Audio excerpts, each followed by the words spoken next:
stay fly, stay fly. And I do all this because I know that as soon as I say, if I just call up and say, Malik is not doing well in class, oh, we trying to say I'm a bad parent? And I'm like, no, I'm not trying to say that at all. So I feel you. I see a lot of parents doing things like, and this is just one example, and I'll move on.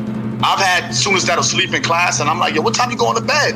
And they be like, I'm going to bed at 2, 3 in the morning. And I'm like, bruh, you supposed to be, you don't have a bedtime? And they be like, nah. You're listening to The Fly Guy Show. They do everything on the fly and in such a fly manner. Stay fly, stay fly, stay fly, stay fly. All that Bacardi. The views expressed on the Fly Guy Podcast by the guests of the Fly Guy Podcast are only the views of the guests, unless we say we agree, unless explicitly stated. Hey, this is Ernie Thomas here on the Bold School Podcast. You're listening to Psycho Vonner's Fly Guy Podcast. Support, like, subscribe, and share. He's saying some good things. Share it. Don't keep it to yourself. Right, and we're live. It's your man, DJ Seiko Vonner, back with another episode of the Fly Guys Podcast. We have some fly folk in the room. We have Crumb Snatcher in the room. We have Cousin Sam in the room. What's good, fellas? Peace, brother. Thank you so much for having me. How are you? It is well. That's what I'm saying, man. It is well. We're going to hop right into it, man, because Star Armstrong is going to be our host for tonight, so she'll be tapping in a little bit. And the topic for tonight is flushing the BS that black folks accept. So we got a lot of things that are unacceptable in our community, man. And I want to just chat on a few of them. We're not going to have the ability to deal with the myriad of everything tonight. We're just not going to have the ability to deal with the myriad of everything tonight. But I do think that we can deal with a couple of the things. So we have Dan Trez on me that popped in. And Shay, what's good, Queen? How you doing, Shay? Good evening. All right, good stuff. Dan Trez, what's good, brother? You feeling good? I'm good. Just trying to set up the lighting better. So yeah. We'll make it happen. All right, so Crumb, man, I know that you were really passionate with some thoughts on things that we need to flush in the so-called black community. Let me give a disclaimer. We're not stupid. We don't think we're a crayon color. We don't think we're coming from a nation called black, a city called black, a planet called black. We're not talking about skin color properly. We're not necessarily talking about nationality. We're not necessarily talking about legal status. We're using a commonly accepted term to deal with people of African descent, indigenous people of African descent, indigenous people, whatever term you want to use. That's what we're talking about, Morris. Whatever term you want to use, right? So disclaimer, we're not stupid. Crumb, what are some of the things that we need to flush, bro? I'd say we definitely have to flush white Jesus for one. Number two, the thing that we have to flush, we're going to have to flush our dependency on white people.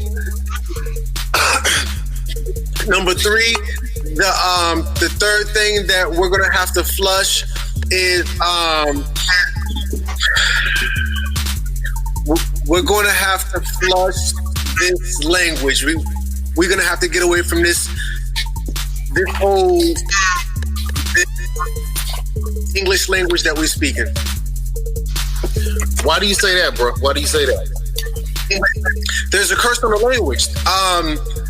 This language is a dead language. A lot of us are having our tonsils removed because of the language, not because of anything else. Primarily that, in addition to diet. Stuttering, it all comes from the language. Our children performing low on IQ tests, that's because of the language, not because of intellectual quotient. Interesting. And Star has joined us. Queen, what's up? Salute to the Queen, Star. What's up, Star? How you doing, girl? Hey, everybody. How y'all doing? Cool. All right, so Star, you're going to be leading us in this one. So I don't even know how to introduce you. So I'm going to allow you to introduce yourself again. Introduce yourself to the master students who follow Crumb and to the fly folks who follow the Fly Guy Show, the Fly Guy Podcast. Introduce yourself, Star.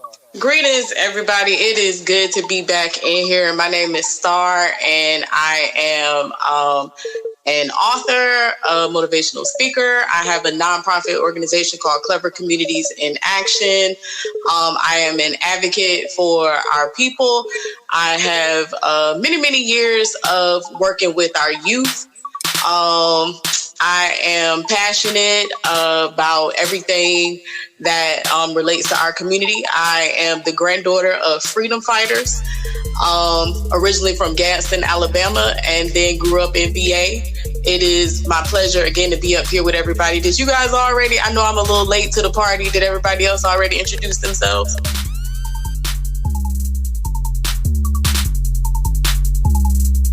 I see a yes or no. Well, yeah, go ahead. Give each one of us an opportunity to introduce ourselves. Okay. Well, ladies first. So we have Shay on here. So Shay, tell everybody who you are and a little bit about yourself. Counselor educator, and my current business is a nonprofit to give kids the foundation they need to be able to read, but also to kind of correct this American propaganda narrative that we've been given so we can get an accurate history and understanding of our community. That's what's up. And then moving right on this way, Danny. Peace. Y'all know me as Dan Trezoma. You can call me Danny, though. My people call me Danny. But I'm an educator, capoeirista, and a b-boy. All right. And then, okay. And the brother above Danny, I know we've chatted, we've done the messages before, but I need a formal introduction to you. Well, hello, everyone. Yeah. Hello, everyone. My name is Sam.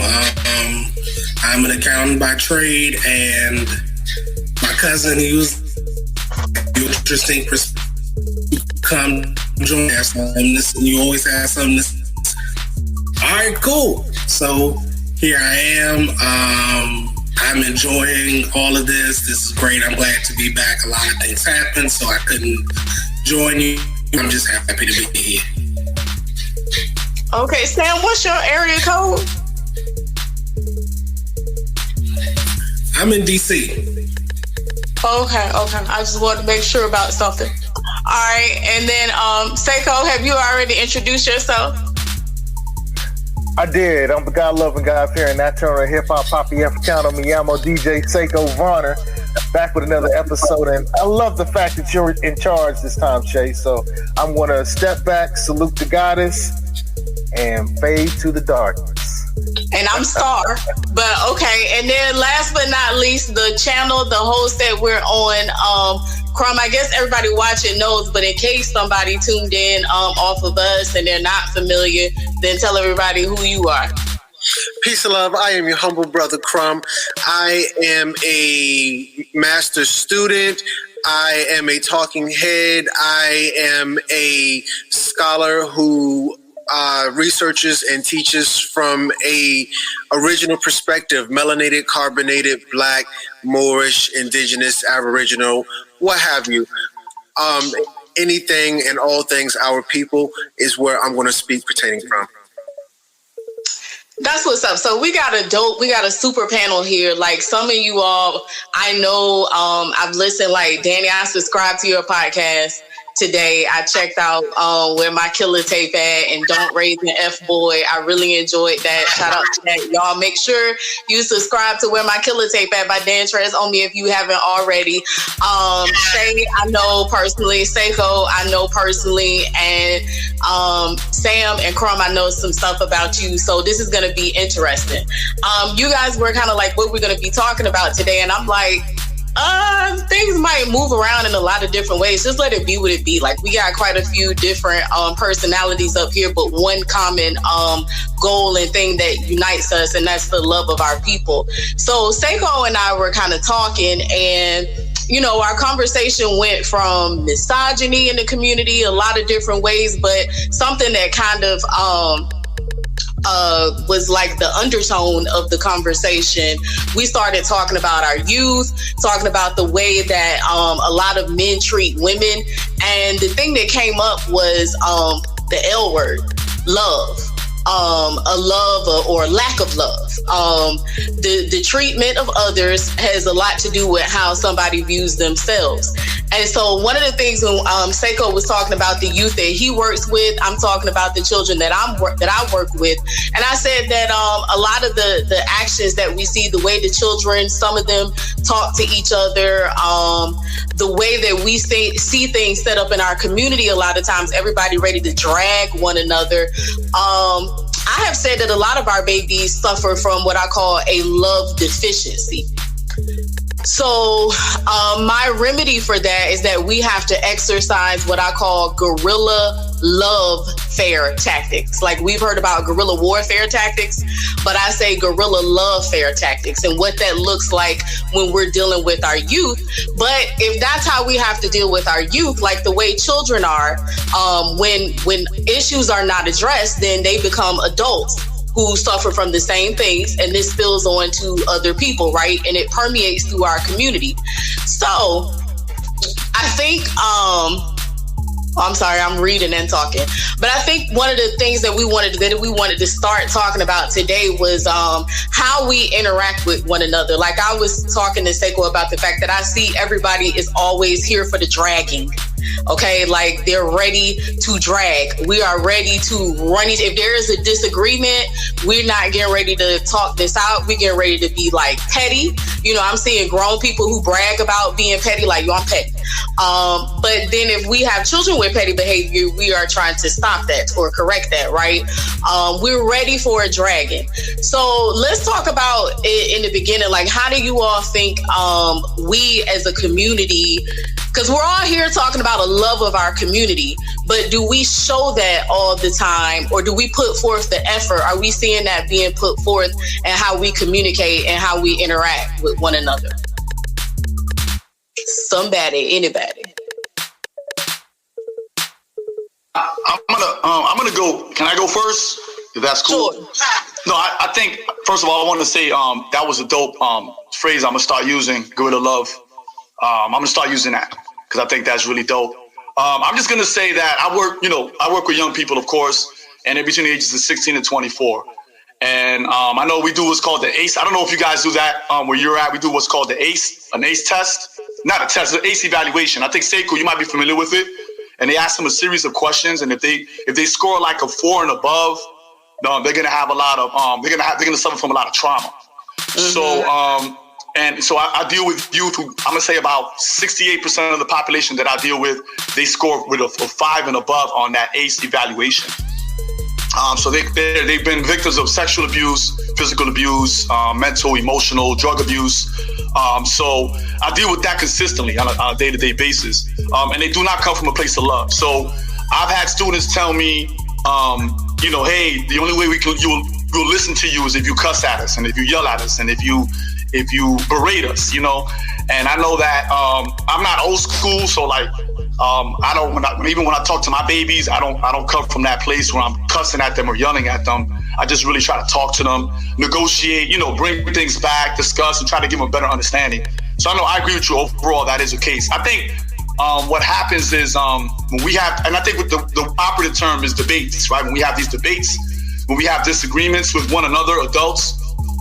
A lot of times they don't come from places of love.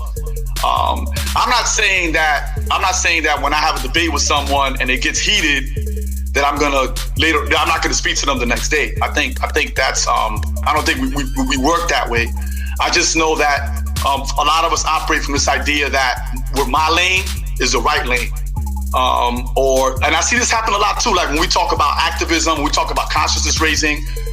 There are people that'll say, well, I don't do consciousness raising. I do, that's not really real activism. Or they'll say stuff like, all the protesting and marching, we're done with that. And we berate that. Or we'll say that teachers are not doing enough. Or we'll say that those people that are doing, economics, they're not doing enough. So I know a lot of times we feel like, because I'm in this particular lane of education.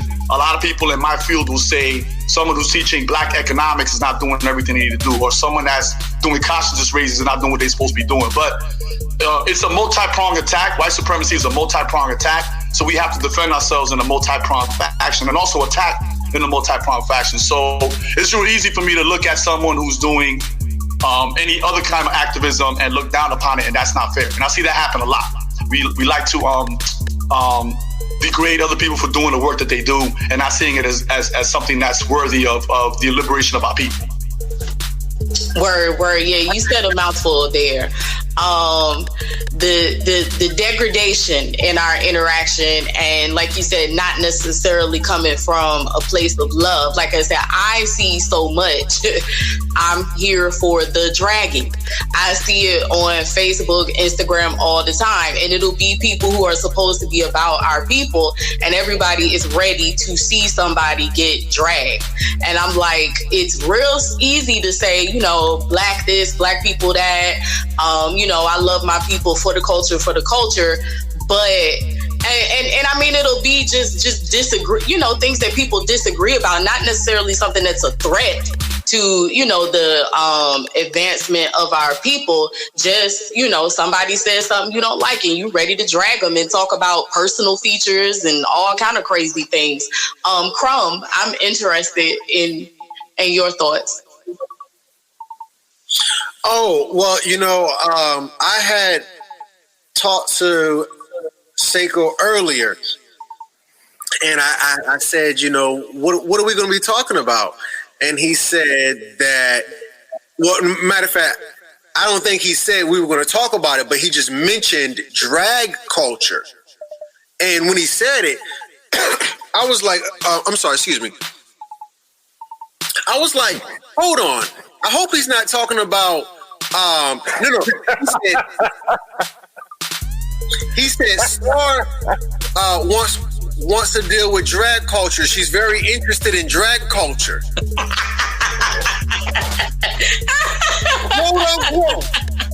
Quote unquote. Seiko. I was very upset at first. You didn't ask for clarification. You were just like, I'm gonna roll with it, lean with it, rock with it. Like, oh, that's what she's interested in? And how is that relevant? But he went on to explain to me that you were talking about how our people like to come and see each other get dragged within certain realms, like debating, or even on Facebook, somebody will post something and then in the comments it'll be like Michael Jackson eating popcorn and it'll say, I'm just here for the comments, you know, just to see somebody get dragged. You know what? I tell you, it bothers me that we've only focused so much on the destruction. You know, I was saying with Crumb the other day that, you know, as people are 5%ers, those who build and destroy, we're always focused too much, not all. We're too much of us to focus on the destruction rather than the building. And that's what the dragging culture, I'm here for the drag culture, is really turned out. I mean, if you look at Love and Hip Hop, that's what that's kind of about. You know, we recently had, what's the girl's name? Cardi Red. We recently had Cardi Red. We had the 757 for the Black Brand event.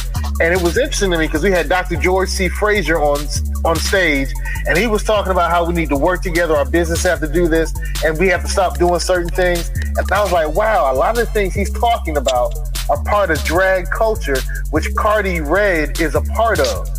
And, you know, hey, I know people who love watching reality shows, but they're not dealing with the reality of the problems that are facing our people. So that we're here for the drag culture thing is really destroying us. We got to do something about it. Shay? You saw my face, didn't you? I'm ready. Yeah, the reality TV show thing. And I think what I want to say is that it's human nature to kind of be fascinated by people's messiness. So it's not just Black people that kind of, ooh, what are they doing? Because reality TV didn't even start with our shows. But I think what happens is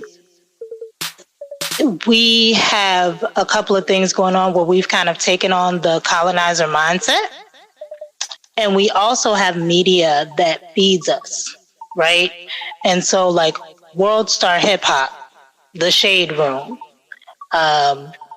media outlets like that, they're pushing this narrative. I had a conversation with my crew the other day, and I was trying to share with them that my observation is that a lot of our media is focused on the negative.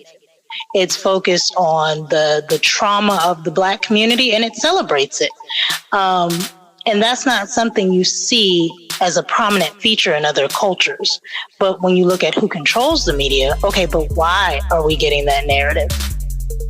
Who is distributing this narrative and who's consuming it?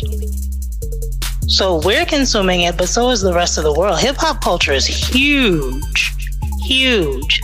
And so we have this perspective of everybody kind of seeing the Black community as thugs and gangsters, but not recognizing all of the things that kind of support and reinforce that and keep it going.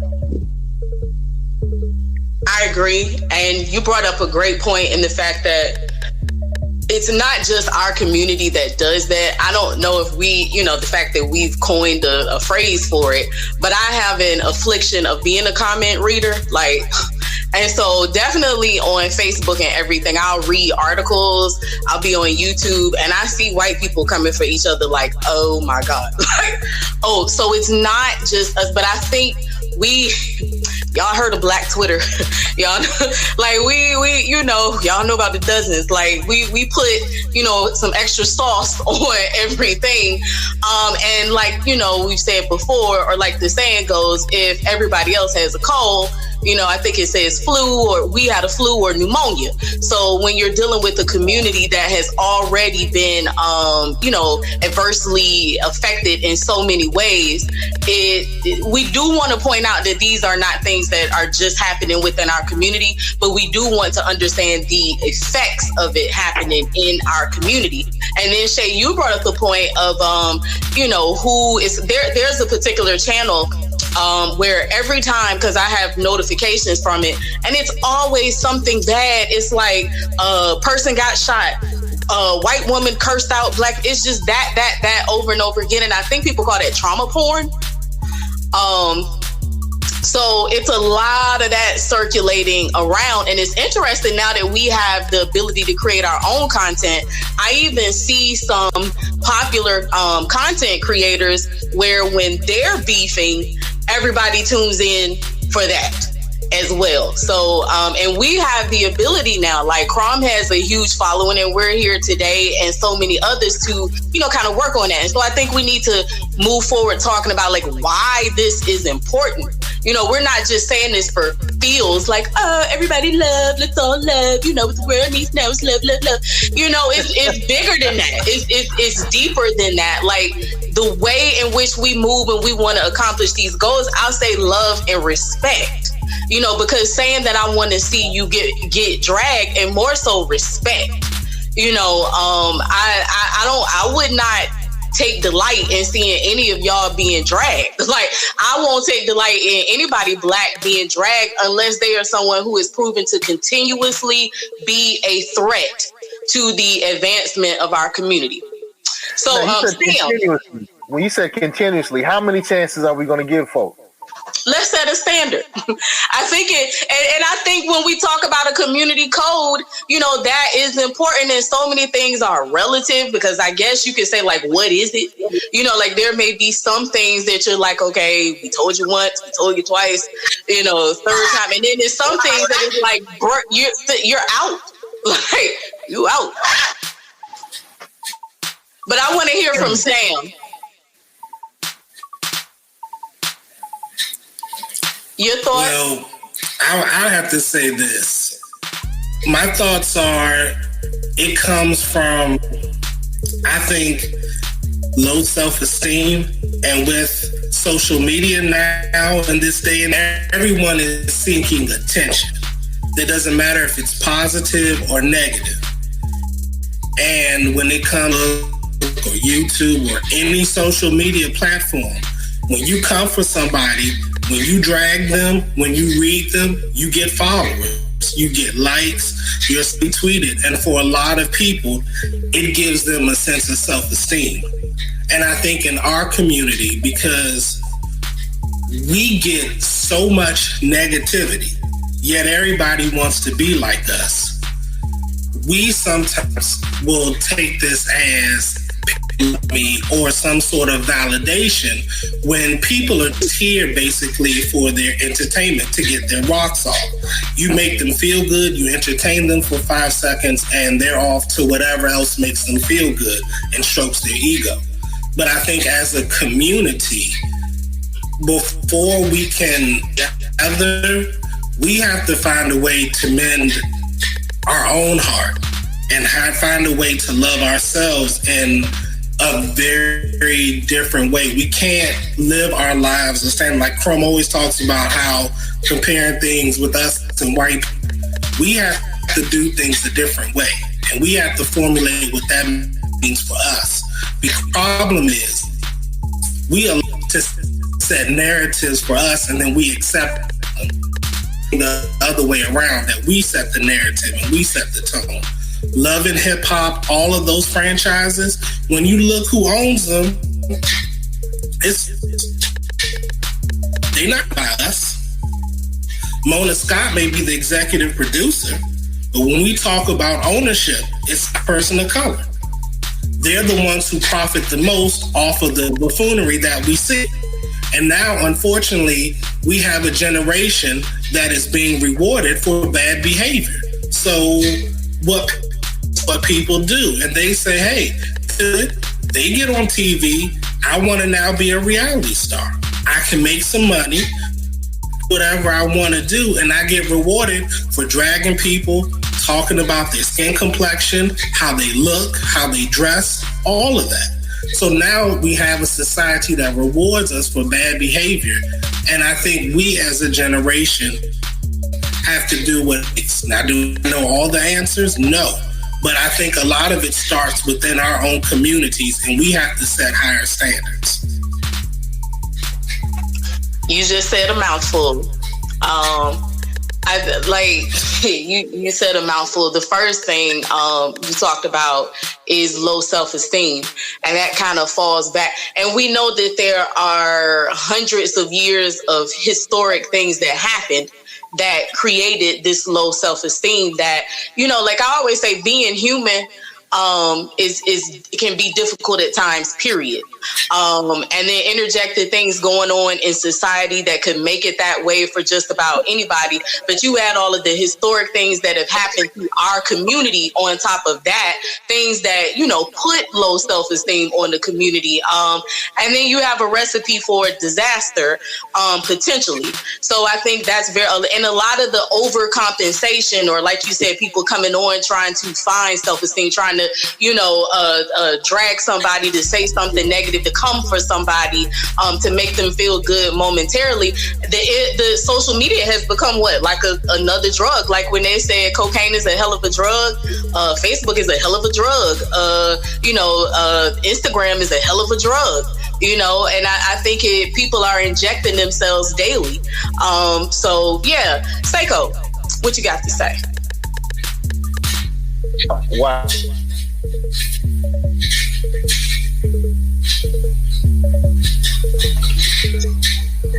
We can't hear. Can y'all hear Seiko? Seiko, we can't hear you. All right. Okay. Can you hear me now? Yes. Yes. Good now. All right, so we've talked about those things. We've talked about self-esteem. We've talked about dragging culture. One of the things that I want to talk about is how we don't value our creations. So we place everyone else's, I'm speaking in absolutes, and we know as soon as you use the absolute, it's not absolutely true. But we do place value on others' creations. as little as we value the names that Europeans created more so than we value the names that we create. And we call the names that we create ghetto names or made up names, when every name, every word, every concept was made up. Every holiday was made up. You know what I'm saying? Every day of the week was made up. All this stuff was made up. It's man-made. We need to celebrate the things that we make and not necessarily demean them the way that we do. And in doing so, we need to accept our creation. We need to accept the things that our creation will bring forth. And I think that's one of the problems that we have. That's one of the areas that we really suffer from, is we don't value the things that we create. Like, for instance, some of us get conscious and now we want to destroy the black church. Now, I'm not saying that the black church isn't problematic in some areas. I'm not saying that the religion of the black church isn't problematic in some areas, but I've seen problems in all groups. I think that every organization has its functions and its dysfunctions. And so understanding that, we can't just go around willy-nilly and trying to destroy things thinking that's going to solve the problem. We can solve problems by focusing on the issues that are, exacerbating the problem. But sometimes we try to go too far and we just try to destroy everything. And those are two of the things that I think we need to focus on. We talk about flushing the BS. We need to stop, that's part of dragging culture. All right, I'm going to drag down the church. I'm going to drag down this group. I'm going to drag down the politicians. I'm going to drag down the conscious folks. I'm going to drag down the hoteps. I'm going to drag down this. I'm going to drag down the feminists. I'm going to drag down. We always want to drag everything. Well, I'm saying always. Once again, I'm speaking in absolutes. So I'd like for us to kind of define some of the things that we think need to be flushed personally. So, like, I like to know what Crumb thinks need to be flushed. I want to know what Danny thinks needs to be flushed.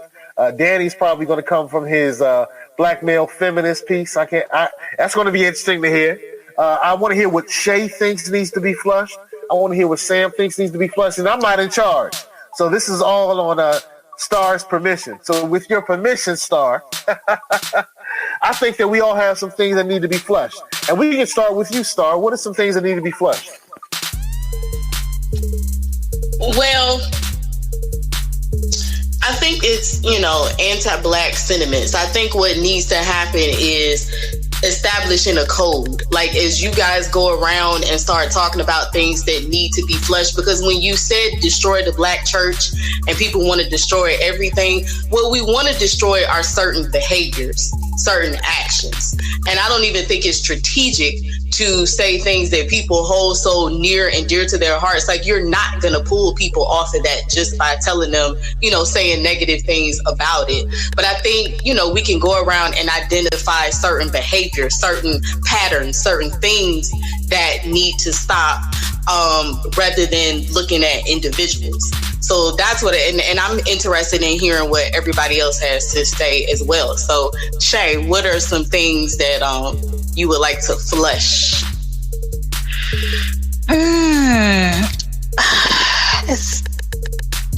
I try to see value in a lot of things, but if I was going to say let's shift from something, I would say celebrity culture.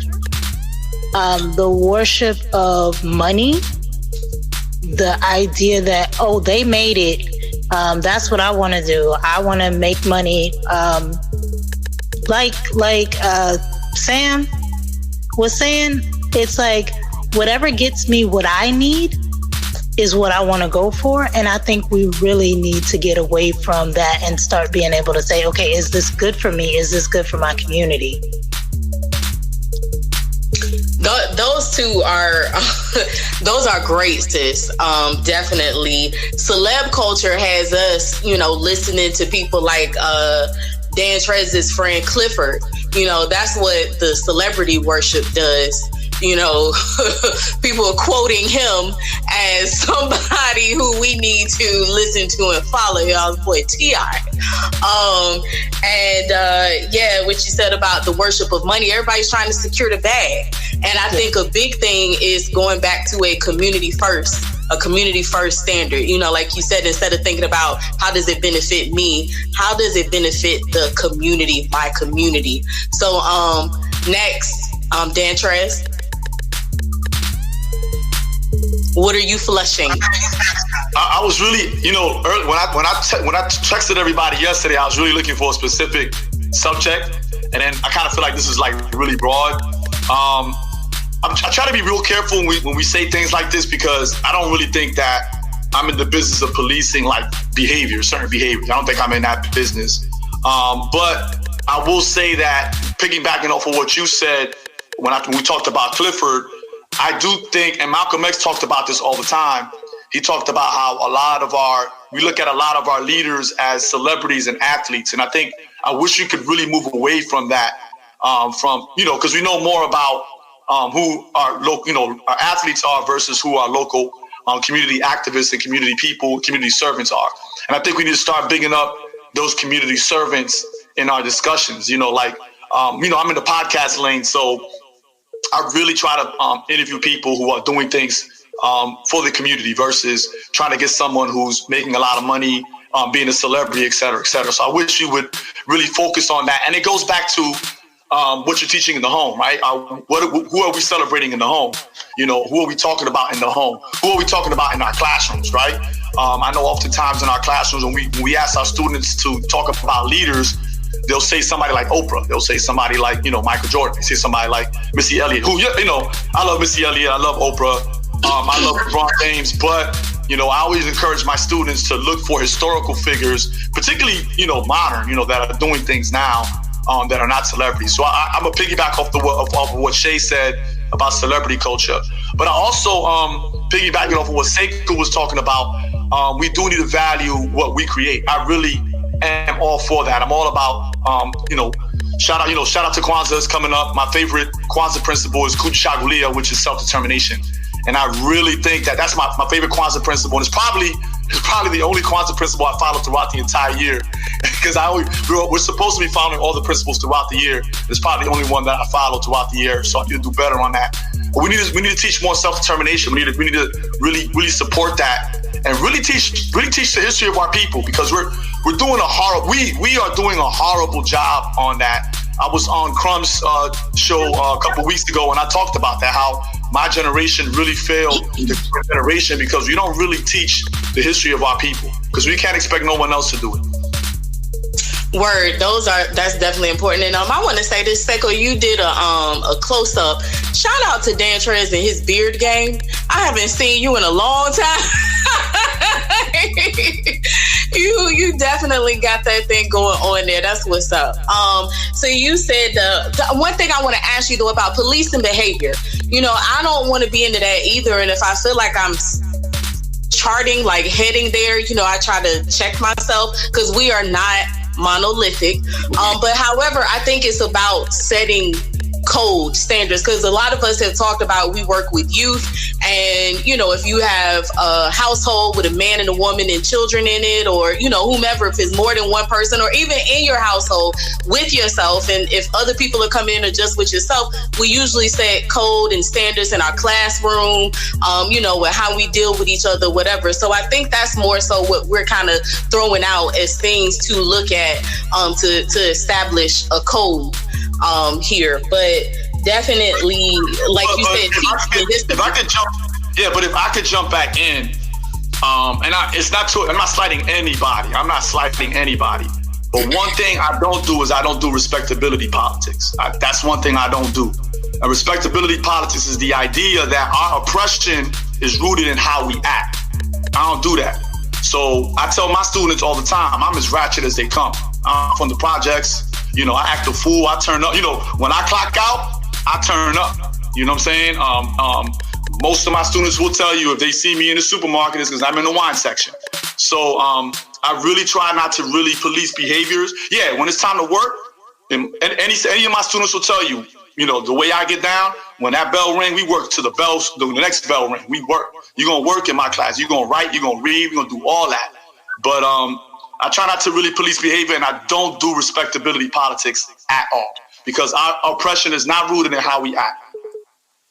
Yeah, and I mean, I agree. Look, the older I got, the more I understood the value of wine, in moving through this thing called life. I don't think we're saying that, again, I think, how you dance or how you, whatever. But right here, right now, we're just saying, again, I think in our homes, in our, various ways, sometimes I don't think anybody is saying that our oppression is a cause of that, but just for us to think things. Again, celebrity culture. Let's look at that. Let's dissect that. Let's examine that. Let's look at how we don't value our own. Or like what you said, I always say, if you are not teaching the culture to our babies, if you're not teaching the history to our babies, then you're doing a disself to, them, ourselves as individuals and the community at large. So I'm with you with that. That's a big thing. And I don't think that's a respectability thing. It's something that, we want to flush out, not teaching the history to our babies, or we want to insert teaching the history and making that be a part of, a weekly, if not daily thing. But yeah, I feel you on that. People will go back and forth about that whole respectability thing. And I think we need to sometimes figure out how to agree to disagree. When you establish a code, then if it's not that, then you just got to walk away from it and say, we don't agree. Like if it's not these, 10 points that we're talking about right here, if it's not on that, then, hey, we're wasting time. But Sam, what are you wanting to flesh out?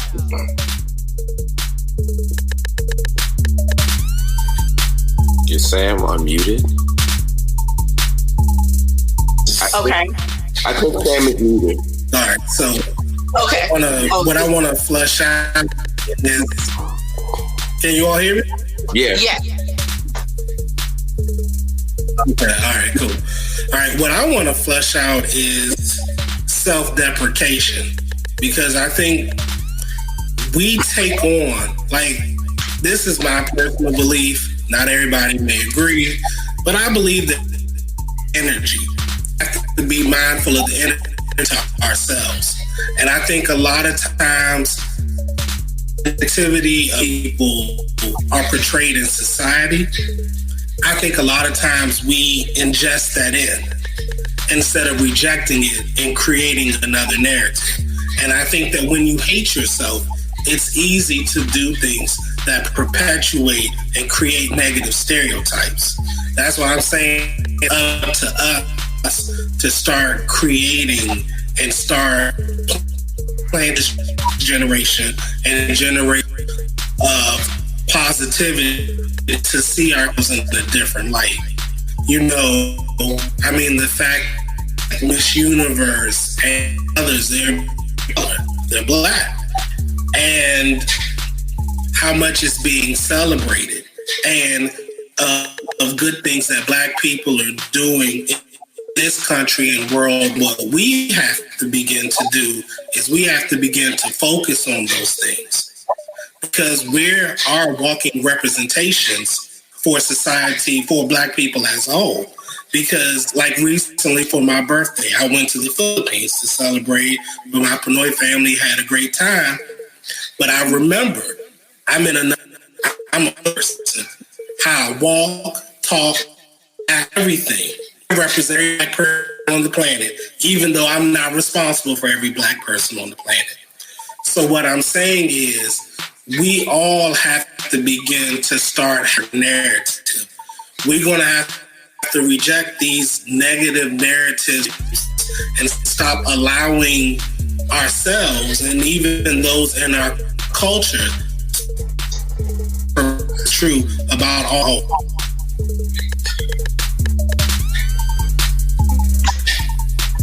So I'm interested. It seems like to me, is there a little, okay, I think we lost Dantrez because I was about to ask him something. But we have somebody, because I was like, wait, what just happened here? Somebody showed up with the tie and the vest, and I don't see Crumb anymore. So I'm still here. I just got to get my cord and hook my laptop up. It's about to die, so. Oh, okay.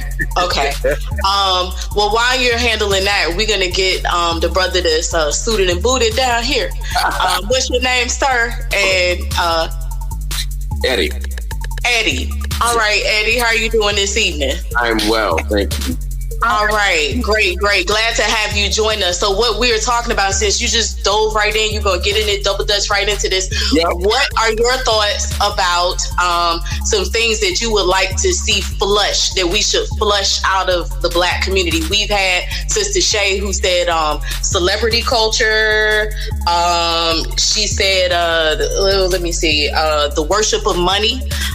We have Danny, who said, and Seiko were like, we need to value what we create, and we need to teach the history to our children. So we need to flush out not valuing what we create and not teaching the history to our children. And then we have Sam, who said, stop perpetuating, I think if I'm paraphrasing correctly, stop perpetuating negative stereotypes. And so what do you got to say, brother? So I'm a co-sign that whole we need to teach our history, because I said it to somebody earlier today. But one of the things we need to flush out is stop not parenting our kids. Stop being so, it's not important to be their friend. Like, we're not teaching our kids values anymore. And one of the things we need to flush is lack of communication skills. And this social media culture where we let kids, we let social media be the parent, the babysitter. We let that also dictate how our kids interact. They don't know how to talk to one another. They don't know how to talk to adults. They don't know how to talk to anybody. And that's, and that's a problem. And I say that as a parent, as an educator, no. Because I find myself saying, like, who are you talking to? I don't like that. and I promise you, just because I got this tie on, is probably never that clean. For real. I'm like, I used to teach a hood. I'm like, yo, who the fuck are you talking to? It is really that simple. Who are you talking to? And they looking at you like, huh? No. And we got to stop that. Like, and I tell kids, I'm like, we've lulled our children into this false sense of thinking that they can say whatever they want to whoever they want, however they want, and there are no consequences. No, that shit will get you slapped in your mouth. That's how that's supposed to work. Real talk. Like I've had it up to here. Like I'm really right here with it. Like That's one of those things that's really annoying me. Like we gotta stop letting that go, letting that slide. And that's one of the problems with like public education. Stop pandering to kids and parents. I know that sounds crazy, but when did we stop letting, when did we stop setting the standard for, okay, so this is how you act. This is how you act. This is how you're supposed to dress. These are the things, like I find myself, you see this. I just came from a concert. I get tired of having to say to somebody, okay, explain to somebody what business casual is, what appropriate church attire is, what you don't know that? So I'm interested. I heard what you said. Now, Seiko, let me do a time check. How are we on time? Are we good or? We're Gucci. Okay, we Gucci. So I would like to hear Dantrez's because I'm feeling like I'm hearing some, and again, I want to hear all sides on this. But what are your thoughts, Dantrez, on what? And I'm sorry. Tell me your name again. Eddie. That's right. What was your question? You want me to my thoughts on what Eddie said? Yes. I agree with him. I fucks with Eddie. Yeah, I feel you. I'm, as a parent, I've been in this gangster business as parenting for 26 years, and I operate a particular way. As a mentor for decades, as an educator, I agree, man. Like it's wild, like how when I call a parent up, I'm not gonna lie, I shouldn't even, and Eddie, I shouldn't even be doing this. I have like a speech where I'm like, hey, I've been a parent for X amount of years, and I understand sometimes you get a phone call from the teacher saying they ain't do this work. I'm not commenting on your parenting at all, just letting you know that your child's failing in my class, and these are the things he or she needs to do. And I do all this because I know that as soon as I say, if I just call up and say, Malik is not doing well in class, oh, we trying to say I'm a bad parent? And I'm like, no, I'm not trying to say that at all. So I feel you. I see a lot of parents doing things like, and this is just one example, and I'll move on. I've had students that'll sleep in class, and I'm like, yo, what time you going to bed? And they be like, I'm going to bed at 2, 3 in the morning. And I'm like, bruh, you supposed to be, you don't have a bedtime? And they be like, nah, I actually don't have a bedtime. And when I talk to their parents, they're like, oh, nah, I let them go to bed whenever they feel like it. And I'm just like, wow. So yeah, I feel you 100%. Yeah. Because it's a problem. And then, we've taken, especially in education with No Child Left Behind, we've taken accountability away from the kids. And so they're not accountable for their work. Their parents aren't supposed to be accountable. So then they put it on us like, oh, it's your job. No, it's not my job. It's not my job. It's your job. I raise my kids. I'm not supposed to raise yours. So, and when you guys bring that up, working with youth, I find that to be one of the most challenging tasks. And it's something that is very important. Like you said, what's happening at home. And it's kind of like you said, some people want to rally against that. But, all forces matter, what's going on at home, what's going on in the community. But having done the work a lot of times, the home is the main influence, and the home is what, creates, the child in which we are working with. So I don't know. I feel like that's a whole nother show topic that we can have at another time. Like that's its own animal right there. And it's something that's very important. So I feel you, Mr. Latifa. You said you had it up to here. I get it. I do. Yeah. So Seiko, what is it that you want to flush?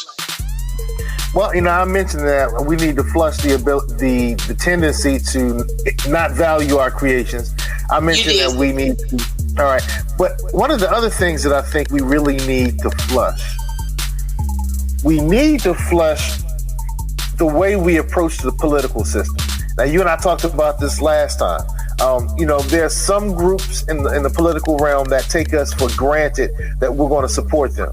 It was kind of interesting. I went through an interesting metamorphosis. So I began voting as a Democrat, right? And then, Dan Trez is going to laugh at me, but I started listening to Rush Limbaugh, and I was like, oh, snap, this is interesting. All right, I see their value. Okay. So then I said, hey, Mom, Dad, I'm a Republican, right? And so I got disowned by the family, right? And then, 1995, I was listening to the Honorable Minister Louis Farrakhan and others who were talking about preparing for the Million Man March.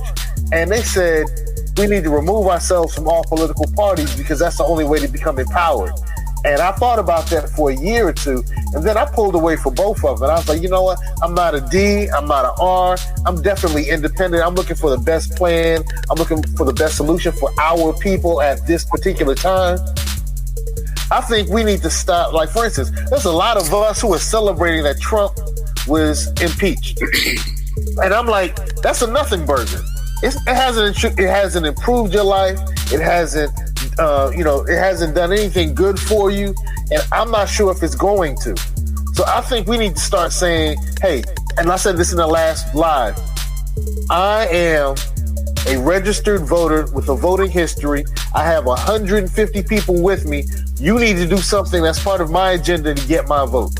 So I think we need to start moving from being just voters to empowered blocks of votes, and we can get some of the legislation that's really going to improve our community. So the fact that we just blindly follow along with one political party, I think that's something we need to flush immediately.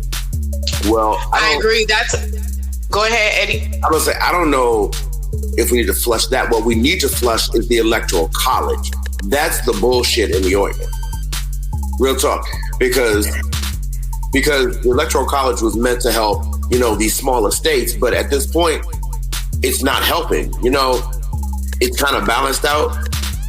the fact is, in our current situation, what I don't like about our current situation, our current political climate, is the fact that as the Democratic Party, we're eating our young.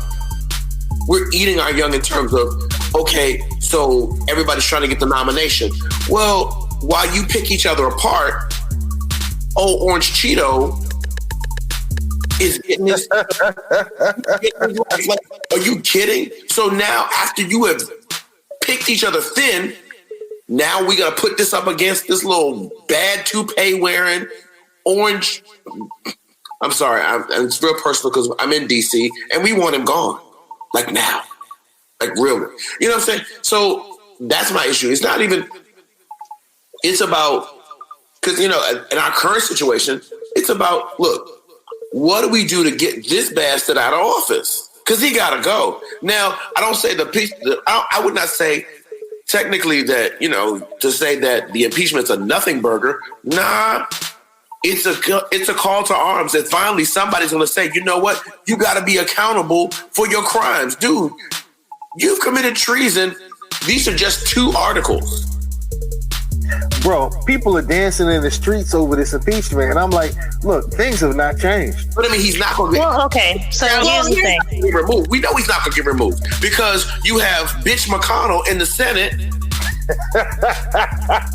This ass Lindsey Graham, who just said, "Oh no, we're not going to do our job and uphold the Constitution." They've already said it, and so let's let Shay get in here. Shay, what were you about to say? So here's the thing. Even if, let's say, it goes to the Senate sends it to a real trial, Senate convicts him, and he does get removed from office. They still have all the judges they've put in place. Yep. They still have Mitch McConnell with 400 some bills chilling on his desk. We still got the same racist people in everyday life. We got oh my gosh, I don't even want to talk about this 2A sanctuary city thing. But none of that is going to change. Nothing he's done gets undone. And so we really need to take a hard look at the way our system works and how we can start changing it. And I agree with you because I've said many times, and I keep preaching that, while everybody's focusing on the White House, that's not our battle. Our battle is winning the Senate. Because again, bitch McConnell gotta go. Sweet ass Lindsey Graham gotta go. Every Republican that will stand lock, stock, and barrel with a president that they know is dead ass wrong and treasonous and bad for national security, nah. And the Democrats aren't doing anything for the community either. Well, one thing that I think, Seiko, you said for as far as us as voters, I think we need to become strategic voters.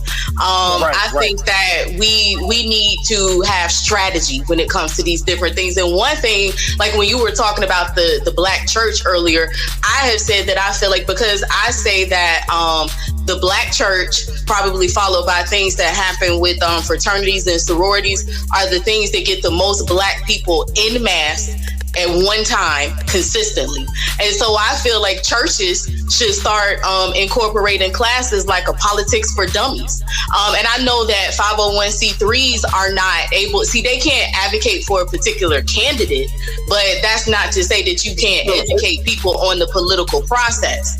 And I think having a more informed voter populace, as well as strategy, because it's usually you go out and vote and you put the sticker on and everybody's like, yeah, I voted, And so just being more strategic and teaching people that process will empower us in a lot of ways. And, like Dan Tress said earlier, a lot of times we know more about celebrities than we know about the people who are holding office right in the cities and towns in which we live. So it's strategy. Like, I think as the people, we have to be strategic. Like, look at the land, pay attention to what has happened previously, look at what's happening now. How do we make things work? How in the discord and the dysfunction, how do we play? Like, because we tend to get played a lot. How do we start becoming a player and become empowered? I just gave the strategy. Hey, I got a whole block of votes, and we're not Democrats, we're not Republicans, we're independent, and you need to follow our agenda, or we're not voting for either one of y'all. That's the strategy. What were you going to say, Ed? Well, no, because I keep seeing a lot of people saying, because you mentioned it, we're talking about they have candidates haven't done anything for the community. And you know what? For that, I get that. You know what? People said President Obama didn't do anything for the black community. So I have a question for this. The people that are saying that, what have you done? Real talk, I ask that all the time. What have you done? Because if you're not getting, you know what I'm saying? So I don't think we can change the political process from the outside of the process. All you are is people out, all we are is out there making noise. No, we have to get in on our local levels. It doesn't start at the top of this chain. It's like change in the school system. That shit doesn't come from the top. It comes from the bottom. So therefore, we got to get in on the bottom floor of this deal and start making change. If that means in our state and local governments, we got to start making change. We got to be present and push our agenda forward. We can't let them. So if we're going to get in like that, then go ahead, Danny. Two things. I'm going to say one thing. I know a lot of people say, my vote doesn't count, or XYZ, I don't vote. If voting wasn't a big deal, why they're so hard? When I say they, I usually say, right-wing conservatives. Why are they so hard on suppressing the black vote? There are states where they suppress the black vote. There are states where they're hard on that shit. Now they're talking about in next year we're supposed to get this federal ID so that we could travel between states, and you got to use that to vote. I'm not lying to you. October 1st, 2020, everybody got to have those federal IDs so you could travel from state to state. They're also going to use that to vote. So if you don't have that, they're not going to let you vote. So if our vote wasn't important, why do they work so hard to suppress it? Because they know. You know what I mean? Why the Voting Rights Acts have to consistently be updated every time? Because they know that the black vote is a powerful vote. Number two, I wish we had the same energy during the presidential elections for the local elections. The local elections, the elections that happen in between the presidential elections, are the ones that affect us immediately. The laws, the changes they made to the state constitutions, they make those changes within a few months. You feel it immediately once those changes are made, right? So I don't see that same energy. I don't see, when I go to the presidential election next year in November, the voting booths are full. But the subsequent years in between the presidential elections, I could walk in and out. And I'm like, man, what happened to that energy, right? So the way we're going to do it, the strategy is, it got to be from the ground up. We got to start at the lower levels, right? And move our way up. So, for example, I could run for city commission, right? And then in 4 years, run for state senator, right? And then run for state of Ohio Congress in DC, right? And then maybe the Senate. And you see what I'm saying? I create a track record, and my constituents hold me accountable.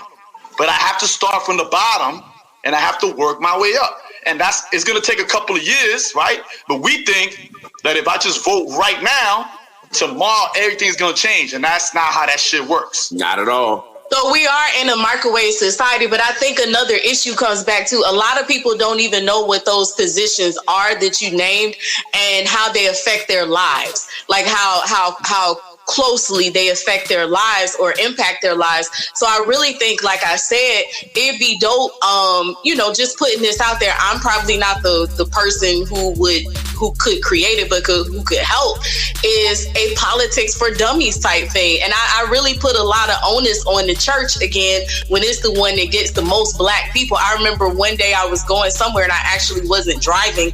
I was the passenger, and it happened to be on Sunday. Yeah, we were taking some of our youth to a state park. And I'm like, just observing all these churches we're passing by and all these full parking lots. And I'm like, this is all like black people assembled here. And this is a great opportunity to dispense some useful information. So I think that, putting something together so that people can understand, like you said, what is the city commissioner? What do they do? How does that affect your life? When are the elections for that? Different things to make people more informed about that. Because a lot of people everybody knows knows what the president is, or somewhat, has an idea of who the president is, what we've been told about that and everything. So that's why they show up for that. We need education. And like I said, I think the church, and then I'll say the fraternities and the sororities, y'all get the captive audiences of Black people all the time, dispense this information. And then from the bottom up, I totally agree with that. Just moving with strategy though. And I think sometimes we got to be more shrewd. Like going back, we know how to drag and we know how to come for people, but like, let's be more shrewd with the power of our vote. Like, it's not fun and games. We're talking about our lives, our future, the future of our youth, our children, our grandchildren, our great grandchildren. So I think that's the time we need to be strategically coming for people is, the people who have the ability to make those decisions long term. And we need to be thinking about it like, a minimum 50 years ahead. So, but I guess we're at a lightning round right now because it's getting a little late. So did anybody else? I'll let anybody. Just the rope is turning. Who's jumping in? Well, that's funny. Me. Go ahead, babe. Shay called it. Because I saw a couple of comments about getting rid of politics, and I used to hate politics, and I don't think people understand that politics really just means policy, as in the laws that regulate your life. And in this country, the way this country was founded, the way this country was developed, all oppression, extinction, the Japanese internment camps, slavery, all the Native American, all of that stuff was legal. All that stuff is done through law. And so when we learn the history of laws, and when we can start to make changes in the things that are broken and start making the laws work for the people, and I think we can do that, but we have to have the history and the education and the strategy. All right. So Eddie, I think you were getting ready to jump in. No, it's funny that you mentioned that those initiatives from the church, because my church today was talking about how we're informing the people. Like, we're starting with something as simple as the census and why it's important and why you have to, how your funding comes. And we're starting that political education piece because we do that. And so you say it, and that's funny. It's like, oh yeah, we're doing it. And I feel like a heathen because I hadn't been to church in like a month, but still, because I've been doing this right here and all over the place, but that's another issue. But still, those things are happening. And you know what? If more churches, because I live in an area where we got huge churches. I promise you, we can access between my church and 1, 2, 3, with 4 churches within a 2 to 3 mile radius of each other.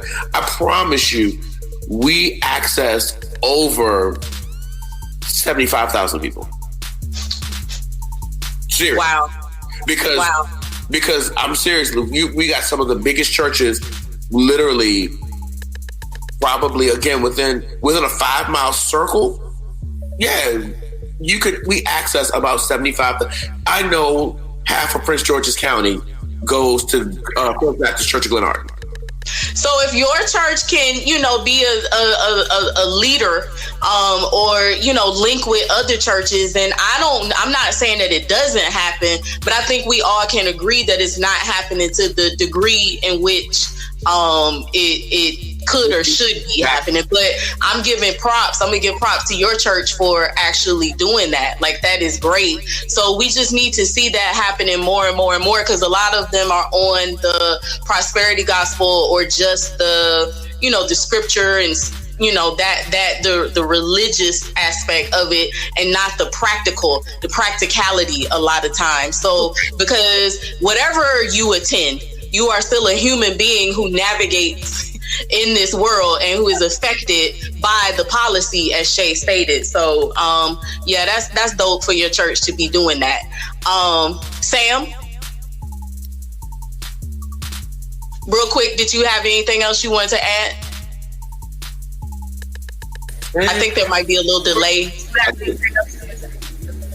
Okay. I just wanted to add real quickly, I think sometimes even this podcast, like what we're doing right now, is a great step in a positive direction. Like, we're coming together. We're not dragging. We all have different thoughts and views, and we're coming together to form a collective. And it's important. You know, we talk about, well, we need people to do this and do that, but I think that this, what we're doing right here, is in a positive direction. And I think we need to use social media as in a more. So I'm just saying I'm happy for what we're doing and for all of us coming together. All right, definitely using it, using social media, all of these things in a positive way. Definitely, that is something that we didn't have the ability to do before. If you weren't on a main radio station, if you didn't get on a main television channel, but we can reach each other en masse this way. So using it for things that are not just about dragging or sensationalism, definitely for this group of people who assembled tonight, as well as all of the many other people, Black people on YouTube who are using it positively. So we talked about the things that we want to flush. So if you guys were taking notes, or if you go back and look at that again, I think the way I see that is the beginning steps of creating code. And it's code that, you know, we can start, if you haven't already been doing it, you can start, you know, implementing code with how we look at how we interact with one another. We started out with talking about love and respect. And so I think if we're really all about our community, then we should be moving out of respect and love. Like, if you really care about this, if you really are about this life, even when the correction has to happen, as you're talking about, and the frustration, like you were saying, Eddie, because trust me, I get it, you know, but it's the reason why you still do it is because you have the respect, the love, and the value for the community, for our community. So as we interact with one another, let's make sure that we're interacting with each other, implementing this code, and we're the things that we're looking at, flushing the behaviors that seem to be a detriment to our community, and just moving from a place of love. I love us. I freaking love us, man. Like, we're pretty daggone phenomenal, yo. Like, Can I say something real quick? I want to shout out everybody in the chat room that's showing us a lot of love. There's a lot of love in that chat room. So I shout out to everybody, Jomo Jenkins, all of y'all that are showing us a lot of love. They're posting my link to my podcast. So I appreciate that. I really do, man. Y'all could be anywhere else. Y'all could be doing whatever y'all want. But y'all are here showing us love, for real.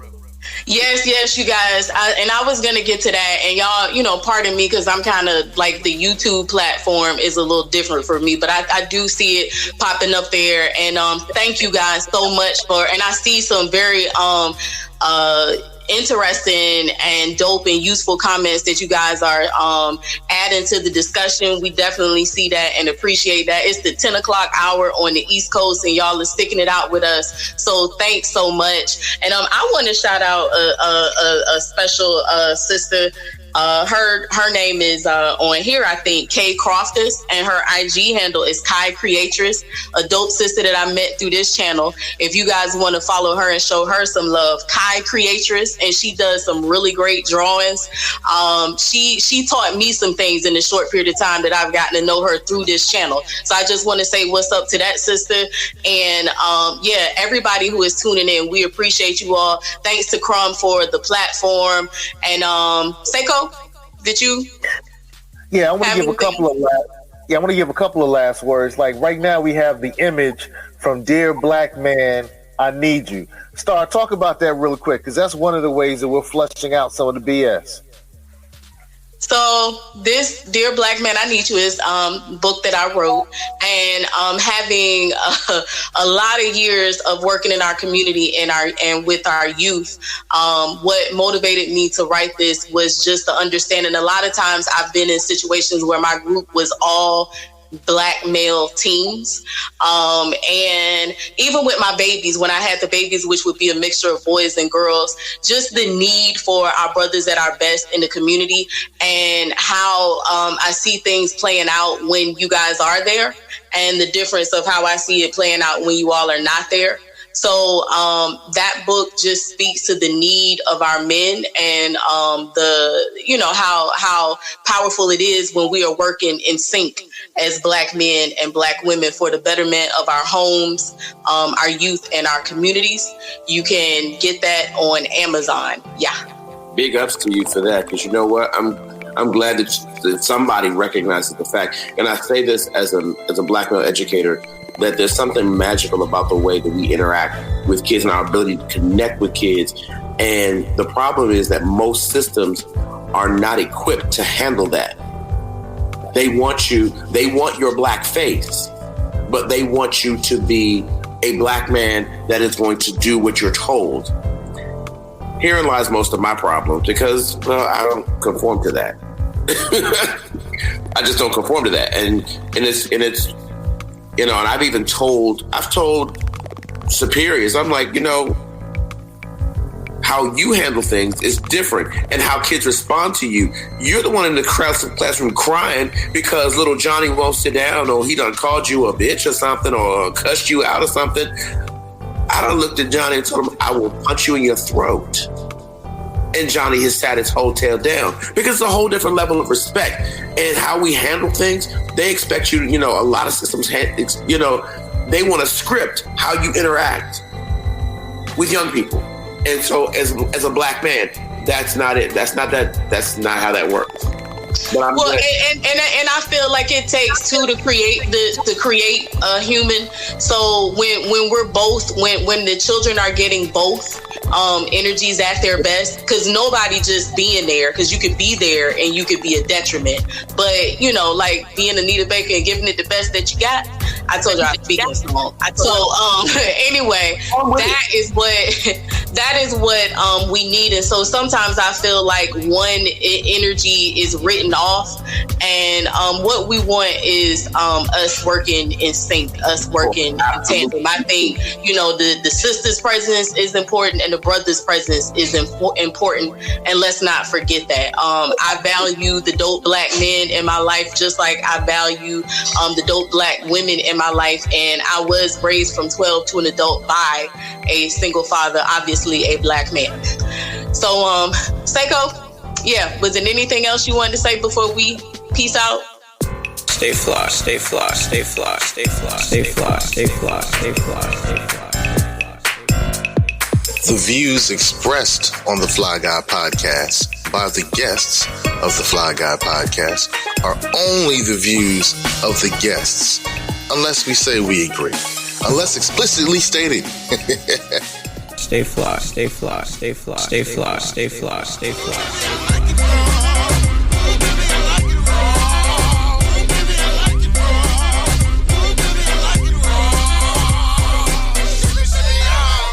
Stay conscious, stay fly.